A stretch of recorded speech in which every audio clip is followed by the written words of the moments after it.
welcome back to Showtime on Trust TV. Today we sit with a man who embodies versatility. He is a trained medical doctor, yet celebrated as a screenwriter, fashion stylist, model, content creator, and brand strategist. With years of experience, he has walked international fashion weeks, styled clients across continents, and crafted stories that resonate deeply. He's proof that creativity knows no limits. Please welcome King Keddy in the studio. Hi. I am so excited to have you here. I'm so happy to be here. Thank Welcome. you very much. And I can see the fashion. Oh, thank you very much. Immediately I saw you, I was like, yes, you're representing. I have to. I mean, I feel like at this point I need to come to you for some. You look good too. Really? I'm serious. Oh my you look good. God. I'm melting. Popping on you.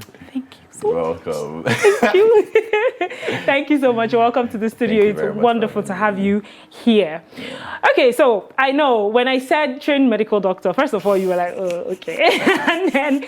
But that is where my question is going to start from. Because when I saw your profile, I was like, all of these things and a doctor. Medical doctor, yeah. Yes, a medical doctor. So with your medical training and everything, did it in some sort of way prepare you for a path in entertainment, or was it just, you know what, my parents want me to be a doctor, so there you go, that's your certificate, so let me do what I want?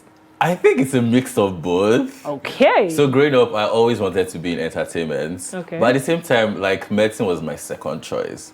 And you know, growing up in African homes, I'm like, you want to go and be an actor, you want to go and be kissing on TV, you want to go and be doing this. No, I was like, okay, then let me do my second choice. And then I actually started medicine. I was loving it. And midway down the line, COVID came. So everybody was at home. And then I was like, okay, let me pick up my phone. And from there, the entertainment came back. And then I was like, okay, now I would do this entertainment. And when I graduated, mommy, daddy, this is the certificate. Thank you very much. God bless you. Peace out. That is so amazing. Wait, which branch of medicine did you study though? General medicine. Yeah. Wow. Yet to specialize. Wow. Yeah. No, but that is enough. Please. We love you here. We love you. The doctors are enough. I'm sorry. We love you here, please. And we want to keep you. Thank you. Okay, so there's a lot to you.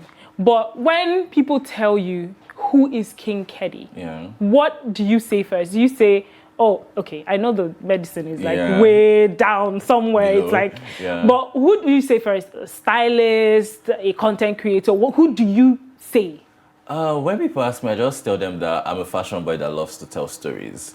So with that, I am incorporating a fashion content creator. I'm also incorporating myself as a screenwriter, or when I style people, I tell stories with what they're wearing or with how I style them, or maybe brands. For example, I'm telling stories like, okay, this brand, this is what we want people to hear from this ad. This is what we want people to see and all of that. So basically, I'm just a fashion boy that loves to tell stories. I tell the stories in different capacities, but then that is like my main core. And then under you see other things like maybe doctor, graphic designer, all of that. Are you probably going to start a content on medicine one day? Like, you know, tell us basic things, how we should like do. Dr. Aproko. You know, something like that, exactly. Someone was actually pitching it to me. I might just do it. I mean, you have to stay tuned to find out. Maybe I should pitch it more. Because I feel like it will be like a brand new niche. Yeah. I mean, Aproko doctor, yes, he is a doctor, we know that. Yeah. But like you said, you're a fashion boy. Yeah. You are into entertainment. Yeah. And then imagine when you are, how would I say it, Wisdom Kaye and Aproko doctor in one. Yes. You get what I'm saying? Like, it looks very undoable, but it looks very fresh. Yeah, and that's a gold mine that is yet to be tapped. Exactly. Like, it's not saturated at all. I might just do it. I might, now that you said it like this, I'll think about it. Okay, I'll be waiting. I would want to see all of it, I would honestly. definitely, All right, so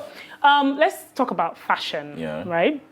Did your background play any role in bringing you deep into the fashion world? You know, maybe from what you used to see, from people you used to watch when you were growing up. Did it play any role at all? Yes, it did. My mom, actually. So Growing up, my mom used to sell like thrift clothes. So Okay. every Christmas, she would travel to Nisha or Lagos and she'll come back with bills, but she would select the best for us. Yeah. So every Christmas, every Sunday, not even Christmas, every Sunday, we're always that children in church that were like popping. Everybody wants to be us, Exactly. and all of that. So I think that's influenced like me to always wanting to look fine. But growing up, I didn't have a lot of access to the internet and social Yeah. media because some parents can be like, oh, you need to Of read course. and all of that. Your books first. Exactly.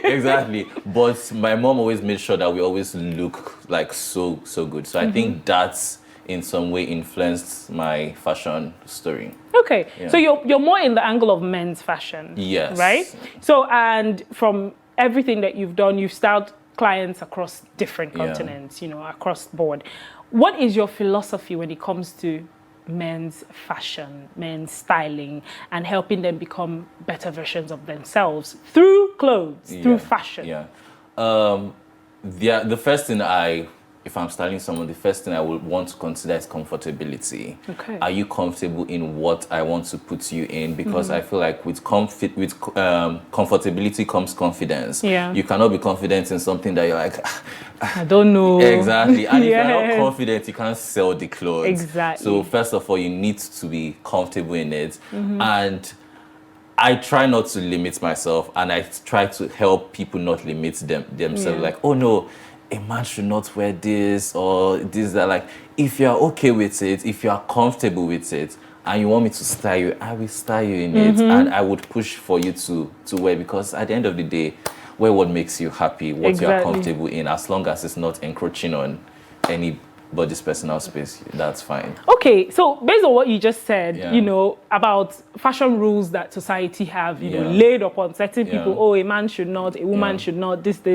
What are fashion rules that you feel, let me use the word outdated, when it comes to men's fashion, like, Yeah. what they should do, what they should wear, what they should pair, Yeah. and what they shouldn't? Outdated. That they should actually embrace right now. Okay, embrace right now, I would say, first of all, bags. Ooh, Because okay. people are like, the only bag a man should be carrying is a laptop bag or a school bag or something like all these. You can carry. Igbo men purse. I did not say it, though. I saw it in your eyes. I saw, immediately you were trying to describe it, all this. I just knew where you were going to. But yeah, stuff like that. You can, Yeah. as a man, you can carry stylish bags. You can carry bags that all it can contain is maybe your car key and then your phone and all of that. It does not need to be something big, or it could also be something very extravagant and stuff like that. So I think bags, I think jewelry. Thank God we are coming into the era whereby men are allowed to wear piercings, and then people are now open to piercings and all of that.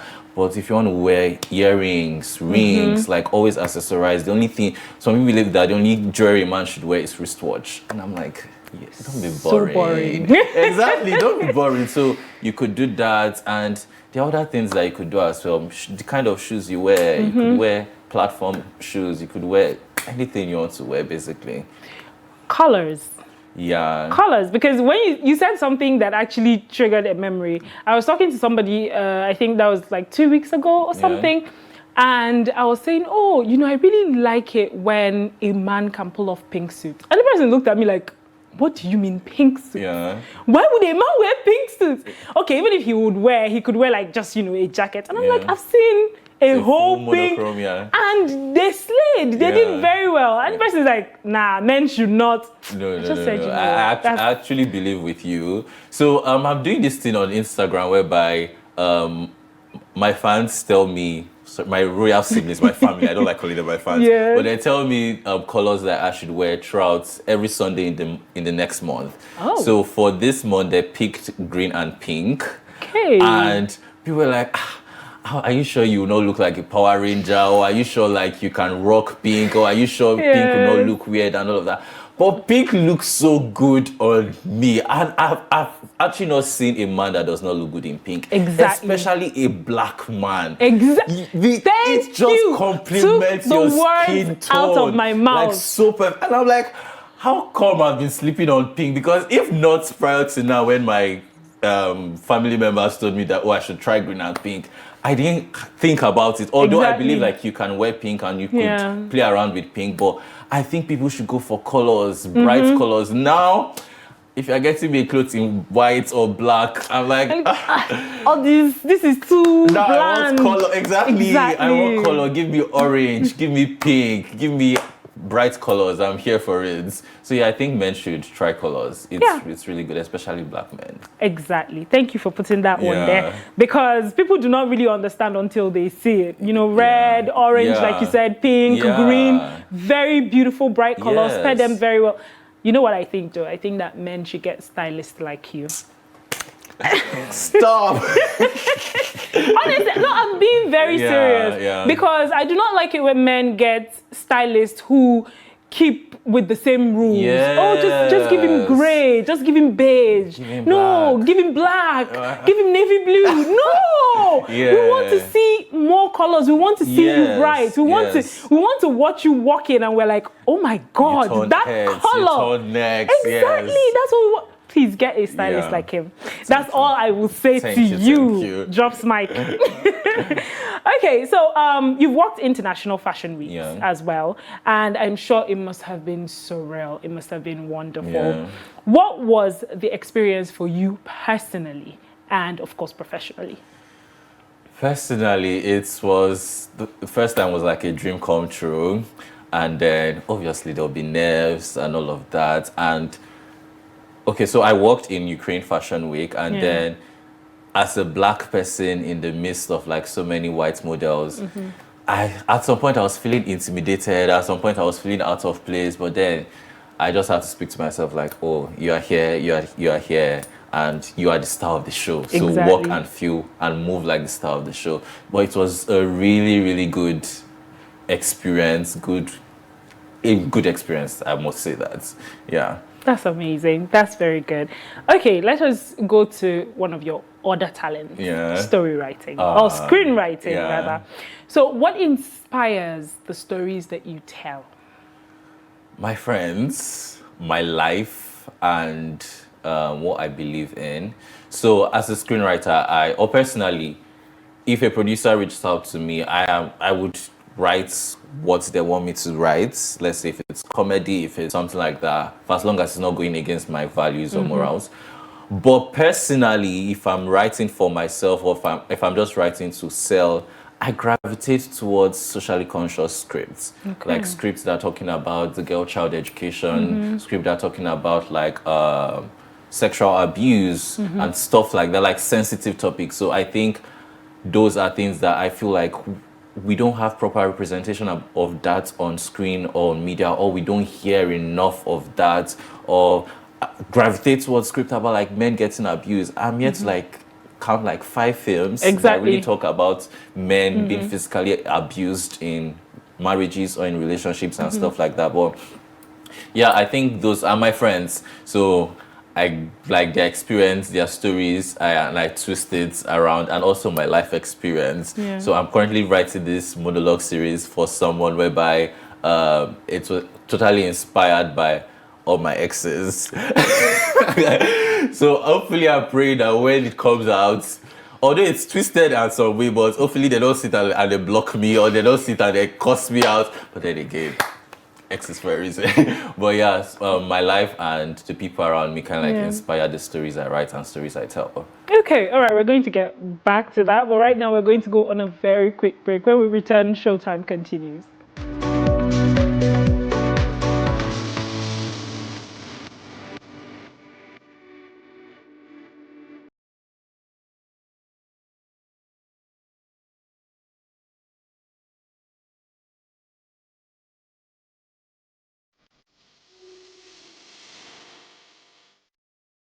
Welcome back. This is still Showtime on Trust TV. This is our interview sit down segment, and we have been in the studio with the wonderful King Keddy. Okay, so we're talking about stories, you know, that aspect of your life. And you mentioned a few things. You said if the stories do not go against your values or your morals. So what kind of story would you never write?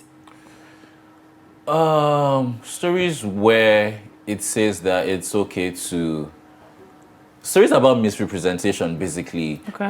where it's okay for people to be abused, or where it's okay, stories that push certain stereotypes, maybe especially in skits, Yeah. whereby you see that, the person that is driving in a very bad manner is a woman, and then you hear a person say, oh, of course, now woman, and so that they drive. Yes. I will not script that. Yes. Or stories that display people that are physically challenged in a very bad manner, like they are undesirable, they are stuff like that. Because, skit makers, I'm sorry to speak your industry, but then some skit makers are like, that woman, she's maybe deaf and dumb, we will not chase after her, or she's not deserving of love.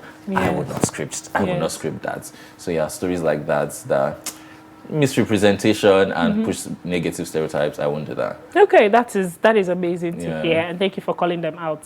I hope they hear. Okay, so what is the most fun story for you to write? The easiest and the most fun, the one you like to write? I know you've mentioned socially conscious stories, but what is the most fun story for you to write? And then which one is the most difficult? Maybe the one that takes you more time, more research to write? I think the most fun stories for me to write are the most difficult stories for me to write. Oh. Because I love a challenge. Okay. So I'm like, I would be pacing up and down my room. How would this character move from point A to point B, point A? That whole trio, I love it. But then I'm like, God, who sent me? Who sent me? Who sent me to collect this brief? So yeah, I think those are the most fun and the most difficult. Yeah, difficult. And I think the most easiest for me to write are maybe things about my life. Yeah, I could just like twist names, twist locations, twist maybe certain things and stuff like. Or maybe if the clients come with already like a full brief and say, okay, what just want. It's pretty much easy. Just put like a little spice here and there, and that's it. But difficult and fun, together. Okay. All right, so your creativity in screenwriting and fashion styling, how do you balance them? Or do they sort of fuel each other? Do they inspire each other? I don't think they for each other. How I balance them is just like having a day for each of them. Okay. So recently now, like on Monday and Tuesday, I batch created like fashion content. And then today and tomorrow, I am doing a screenwriting work. So I dedicate like the full day that, okay, I'm going to think about the story and how to develop the story and stuff like that. So, I mean, some days, like some will suffer from the other one. Maybe when I have a deadline to submit a screenplay, I can't go and create fashion content. Exactly. That's why most times I just try to batch create so that I always have like in my bank. But I do try and find a way to balance them. Okay, all right. So you are also a brand strategist. Yeah. So let us talk a little about that aspect.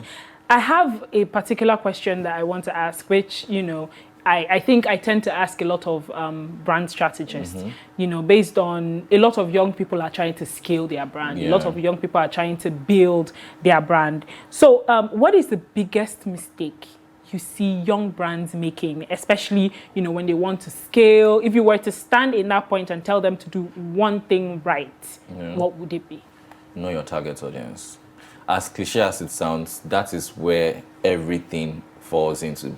The logo you're making, your brand colors, your marketing strategy, it's all dependent on your target audience. Your target audience cannot be the woman by the roadside that is selling akara, and then you are putting luxurious adverts where they will never see it. Or your target audience cannot be the high class people, and then you're standing on the streets and you're sharing papers. They will not wind down to collect your card. So knowing your target audience is the number one thing. That will guide you in your marketing plan, in your basically in your restructuring and rebranding and everything, target audience, you need to know them. Okay. Yeah. All right. Thank you very much. That is very pretty good advice. Okay, so let's talk about generally now, everything that you do. You've been able to juggle them successfully. I mean, from what you've said, how you give them their days, give them their time and all of that. In the long run, do you see yourself niching down to one? Or do you think, okay, yes, versatility is everything. That is it for me. I think right now, I'm trying to chase money with all of them.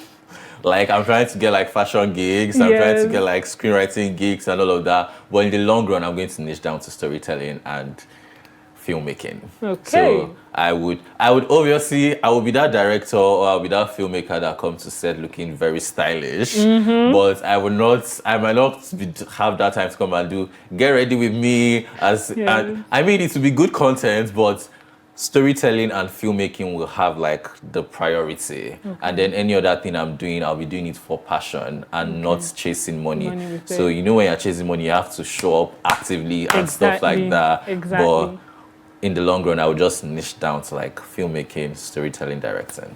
Okay, I still have a ton of questions, but if I continue, only God knows what will happen to me in the studio. So I want to say a very big thank you for coming. Thank you very much. This has been so fun. I mean, it was so interesting. Exactly. Like, we should go on and go on and go. Exactly. We should do this more often. Yeah. I'm going to bring you back. Hope you're going to come back. Of course I would. Definitely. Thank you so much for being here. Much. It's been an honor. It's been a pleasure to have you here in the studio with us. My pleasure. Thank you. Thank you. This has been Showtime on Trust TV. Thank you very much for staying tuned.